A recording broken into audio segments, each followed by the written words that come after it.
Welcome back once again viewers. मैं आपका host Shahzeb Danish और ये है हमारे CIT कोर्स की क्लास नंबर 39। और आज की हमारी इस क्लास में हम अपनी डिज़ाइन वाली टैब के बाद हमारी लेआउट वाली टैब के अंदर पेज सेटअप को देखेंगे। तो आइए आगाज़ करते हैं। लेकिन जैसे कि हमने लास्ट वीडियो में हमारी डिज़ाइन वाली टैब के अंदर हमने अपने पेज बैकग्राउंड्स देखे थे, इसके अंदर हमारे पास कुछ ऐसी चीज़ें थीं जो रह गई थीं। तो पहले तो हम इन चीज़ों को कवर करते हैं, फिर आते हैं हम अपनी आगे वाली टैब पर। तो जैसे कि हम यहाँ पर आने के बाद हमने इसको कलर दिया। कलर हम कोई सा भी दे सकते हैं, जैसे कि आपको मालूम है हमने फ़िलहाल ये वाला कलर दिया। इसके बाद हमने लास्ट वीडियो तक ये तो जान लिया था कि अगर हमने इस वाटरमार्क को अपने हिसाब से कस्टमाइज़ करना है तो वो हम कहाँ से करेंगे। लेकिन आप इस वीडियो में ये देखिएगा कि हमारे पास कुछ प्रीसेट्स दिए गए हैं हमारे वाटरमार्क के। जैसे कि अगर मैं यहाँ पे आने के बाद इस पर क्लिक करूँ तो हमारे पास कुछ इस तरह का वाटरमार्क आएगा। इसी के बाद हमारे पास ये है। और अगर हम आगे बढ़ते जाएं तो हमारे ये जो वाटरमार्क हैं इनके जो प्रीसेट्स हैं वो कुछ ये हैं। तो यहाँ पर हमारे पास ये जो प्रीसेट्स दिए गए हैं वाटरमार्क के, इनका मतलब ये है कि अगर आपने इनमें से किसी को सिलेक्ट करा और आप ये चाहते हैं कि हाँ जी इनमें से कोई आप अप्लाई करें, तो आपने क्या करना है, पहले इनमें से जोन सा आपको अच्छा लगे आपने उसको सिलेक्ट करना है। इसके बाद आप यहाँ पर आ जाएं। आने के बाद उसी हिसाब से इसको कस्टमाइज़ कर सकते हैं यहाँ पर। ऑलराइट, ये जाना हमने। इसके बाद हमारे पास आ जाता है पेज बॉर्डर। तो पेज बॉर्डर के अंदर हम यहाँ पे आने के बाद क्लिक करें तो आप ये देखिएगा कि लास्ट वीडियो तक हमने ये सारी बातें जान ली थी, लेकिन हमारे पास जो रह गया था वो था शेडो। अगर आप अपने बॉर्डर के अंदर नीचे वाली इन दो साइडों पर हल्का सा शेडो लगाना चाहते हैं तो आप यहाँ से आने के बाद इस पर क्लिक कर सकते हैं, तो आपका शेडो अप्लाई हो जाएगा इन नीचे वाली दो लाइनों पर। इसी तरीके से हमने ये बात रहने दी थी कि यहाँ पे आने के बाद अगर हम बॉक्स पर क्लिक करें तो आप ये देखिएगा कि हमारे पास यहाँ पर लिखा होगा आर्ट, और आर्ट के नीचे आपके पास यहाँ पे एक नन्हा मुन्ना सा एरो बना हुआ आ रहा होगा। आपने यहाँ पर क्लिक करना है। इसके बाद हमारे पास कुछ ये चीज़ें आएंगी। अब आखिर ये क्या चीज़ें हैं, फॉर एग्जांपल समझाने के लिए मैंने यहाँ पर क्लिक करा और अब मैं करता हूँ अप्लाई यानी कि ओके। तो आप ये देखिएगा कि हमारा जो पेज है इसके साइडों का जो बॉर्डर है वो चेंज तो हुआ है, लेकिन आप ये देखिएगा कि इस बार हमारे पास कुछ अलग ही आया है। तो हमारे पास ये जो आर्ट है ये ज़्यादातर जो इस्तेमाल होता है वो हम करते हैं किसी सालगिरह के कार्ड के लिए या बर्थडे कार्ड जिसे कहा जाता है। हम दोबारा यहीं पर आने के बाद यहाँ से आपके पास अलग अलग हैं, आपने यहाँ से सिलेक्ट करना है।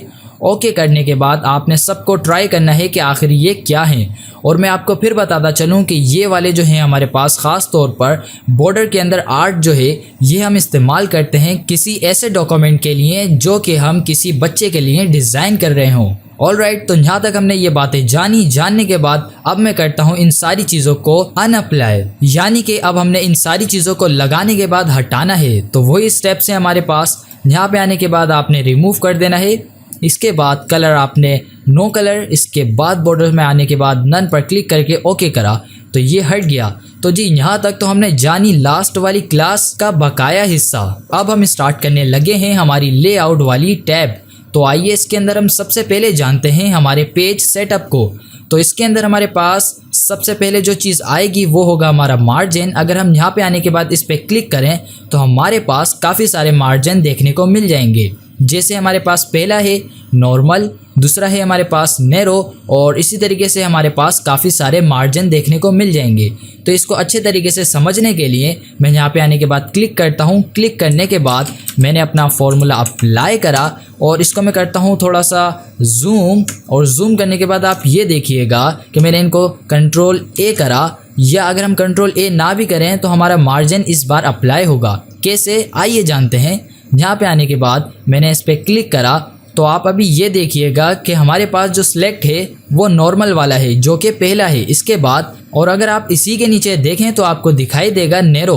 अगर हम यहाँ पे आने के बाद इस पर क्लिक करें तो आप हमारे इस पैराग्राफ को गौर से देखिएगा कि क्या फ़र्क आता है। जैसे ही हमने यहाँ पर क्लिक करा तो आप थोड़ी देर के बाद देखिएगा कि हमारे जो स्टाइल था यहाँ से लिखने का वो चेंज हो गया है।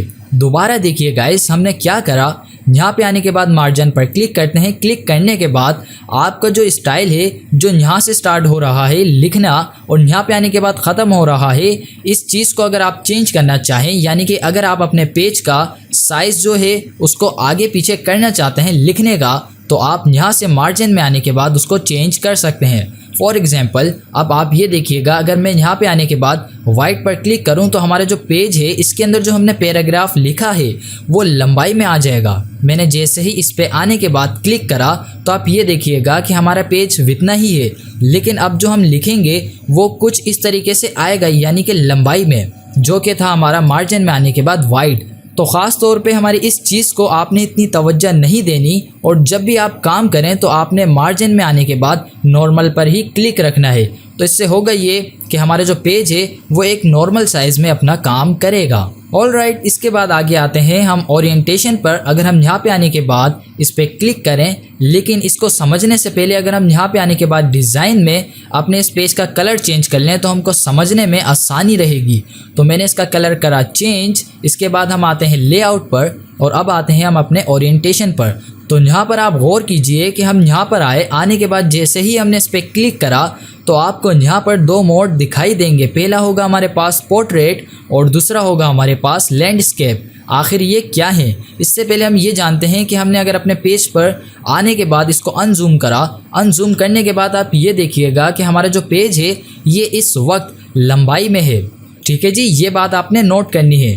तो हम आते हैं दोबारा ओरिएंटेशन पर। यहाँ पे आने के बाद क्लिक करा तो आप ये देखिएगा कि इस वक्त जो हमारा ये सिलेक्ट है वो कौन सा वाला है, पहला वाला, जो कि हमारा है पोर्ट्रेट। इसी के नीचे अगर आप देखें तो आपको दिखाई देगा लैंडस्केप, यानी कि लेटा हुआ। जैसे ही मैंने इस पर क्लिक करा तो आप ये देखिएगा कि हमारे जो पेज है ये चेंज हो चुका है। तो इसका मतलब कि हमने अभी यहाँ से आने के बाद इसको करा है लैंडस्केप। अगर हम दोबारा आने के बाद पोर्ट्रेट पर क्लिक कर दें तो हमारा पेज पहले की तरह नॉर्मल हो जाएगा। वैसे हमारे जो ओरिएंटेशन है इसके अंदर जो हमारा पोर्ट्रेट मोड है ये इस्तेमाल होता है नॉर्मल हमारे डॉक्यूमेंट्स बनाने के लिए, और इसके नीचे जो हमारा लैंडस्केप है ये हम ज़्यादातर इस्तेमाल करते हैं अपने सर्टिफिकेशन बनाने के लिए।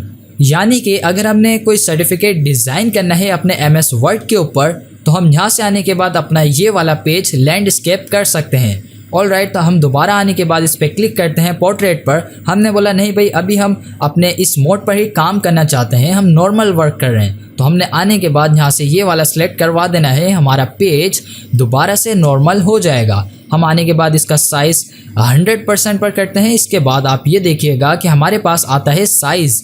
अब आखिर ये क्या है? सो गाइस, यहाँ पर गौर करने वाली बात है, आपने थोड़ा सा समझना है। तो हमने क्या करा, यहाँ पे आने के बाद इस पर क्लिक करने के बाद लीगल वाला सिलेक्ट करवाया। तो इसका मतलब ये है कि हमारे ये जो पेज है ये लंबाई में ज़्यादा होगा और मोटाई में इतना ही होगा। लेकिन वही बात है कि इस चीज़ का अंदाज़ा आपको तब होगा जब आप कोई डॉक्यूमेंट तैयार करके उसको प्रिंट निकलवाने जाएंगे, तो दुकान वाला आपको इन चीज़ों की नॉलेज और अच्छे तरीके से दे पाएगा, क्योंकि उनके पास पेजेस जो होते हैं जिन पे वो प्रिंट करके आपको निकाल के देंगे, वो सारे के सारे पेजेस आपको पहले दिखाए जाएंगे। अगर ना दिखाएं तो आपने उनको रिक्वेस्ट करनी है कि हमारे पास जितने भी साइजेस होते हैं, लेटर, लीगल, A4, A5, ये सारे पेजेस आप मेरे को दिखाइए। आप जब उन पेजेस को देखेंगे तो आपको इन सारी बातों को समझने में और भी आसानी होगी। ऑलराइट, तो फ़िलहाल हमारे पास जो सबसे ज़्यादा इस्तेमाल होने वाला पेज है वो है लेटर, और ये वाला पेज हर दुकान पर आसानी से आपको मिल जाता है। अगर आपने कोई भी डॉक्यूमेंट ऐसा बनाया जिसको आप अब चाहते हैं कि प्रिंट करवाएं, वो पेज आपको लेटर में बआसानी प्रिंट होके मिल सकता है। तो इस वजह से हम इस्तेमाल करते हैं हमारे लेटर को। ऑलराइट, इसके बाद हमारे पास है कॉलम्स। तो कॉलम्स को जानने के लिए हम आते हैं डिज़ाइन पर, और आने के बाद अपने इस पेज के कलर को करते हैं ख़त्म करने के बाद दोबारा से लेआउट पर आने के बाद इसको Ctrl A करके बैक स्पेस करते हैं। तो अब आप ये देखिएगा कि हमारे इस कॉलम्स को समझने के लिए हम क्या कर रहे हैं। मैंने लिखा एप्पल, बनाना, मैंगो और क्या है ग्रेप्स, GRAPHIS, ग्रेप्स। ठीक है जी, हमने ये 4 वर्ड्स लिखे। इसके बाद हम करते हैं Ctrl A, Ctrl C, click करा, इंटर करके हमने Ctrl V, इतनी चीज़ें पेस्ट करी। यानी कि हमने 4 अल्फाज लिखे। इसके बाद कॉपी करने के बाद नीचे मज़ीद 2 जगह पर इनको कर दिया पेस्ट। अब आप ये देखिएगा कि हमने इनको पेस्ट करने के बाद नीचे हम लगाते हैं फॉर्मूला और अपना पैराग्राफ अपीयर करते हैं। तो हमारे पैराग्राफ को अपीयर होने के बाद आप अपने इस पेज को अनजूम करके देख सकते हैं कि अगर हमने इस तरीके से कुछ लिखना हो और लिखने के बाद हमारा ये जो पेज है ये इतना ज़ाया हो रहा हो। सो गाइस, यहाँ पर हम ये बात नहीं चाहते कि हमारे जो पेज है ये इतना ज़ाया हो। तो इसके लिए आपने करना ये है कि आपने इनको सिलेक्ट करना है। सिलेक्ट करने के बाद आप आएंगे कॉलम्स पर। यहाँ पे आने के बाद आपने क्लिक करना है। क्लिक करने के बाद आप ये देखिएगा कि अगर यहाँ से आने के बाद मैं 2 पर क्लिक कर दूँ तो हमारी जो कॉलम थी एक कॉलम ये डबल हो जाएगी। और इसका फ़ायदा क्या होगा कि हमारे जो पेज है ये बच जाएगा। अब यहाँ पर बचने से मुराद ये है कि जैसे कि हमारा पेज नीचे से काफ़ी ज़ाया हो रहा था, हम इसके ऊपर काफ़ी सारी चीज़ें ऐसी नहीं लिख पाते जो कि अब हम लिख सकते हैं अपने इस पेज को बचाने के बाद। इसी तरीके से हमने दोबारा यहाँ पे आने के बाद क्लिक करना है और आपको 2 के बाद दिखाई देगा 3। अगर हम यहाँ पे आने के बाद क्लिक करें तो हमारा ये वाला पेज कुछ इस तरीके से कस्टमाइज हो जाएगा। आपको अगर यहाँ तक बात समझ में आ गई है तो वेल डन। तो हमारे जो कॉलम्स होते हैं वो असल में करते ये हैं कि अगर हमारे पास एक लंबी सी लाइन है और हम ये चाहते हैं कि हमारा पेज ज़ाया हो रहा है और हमने ये कहा कि भाई इसको लंबाई में नहीं, आपने कुछ इस तरीके से कॉलम्स में रख देना है ताकि हमारा पेज ज़ाया ना हो और हमारे पेज के अंदर एक अच्छी सी लुक भी आ जाए। तो इस वजह से हम इस्तेमाल करते हैं हमारे कॉलम्स। तो आई होप यहाँ तक तो आपको काफ़ी सारी चीज़ें अंडरस्टैंड हुई होंगी और हो सकता है कि कई सारी बातें अभी भी आपके समझ में ना आई हों। तो अभी आपने घबराना नहीं है और ना ही आपने टेंशन लेनी है, क्योंकि ये ऐसी चीज़ें हैं जिनको आप प्रैक्टिस करेंगे तभी आपको सही से समझ में आएंगी। और बकाया हमारे पास जो रहे साइज़ और मार्जिन वगैरह, ये जब आप इस फील्ड के अंदर आएंगे, आने के बाद जब आप इस फील्ड के अंदर काम स्टार्ट करेंगे तो आपको ये सारी चीज़ें मज़ीद क्लियर होती जाएंगी। तो फिलहाल गाइस इस वीडियो में इतना ही। अब बकाया चीज़ें जानेंगे हम अपनी अगली वाली वीडियो में।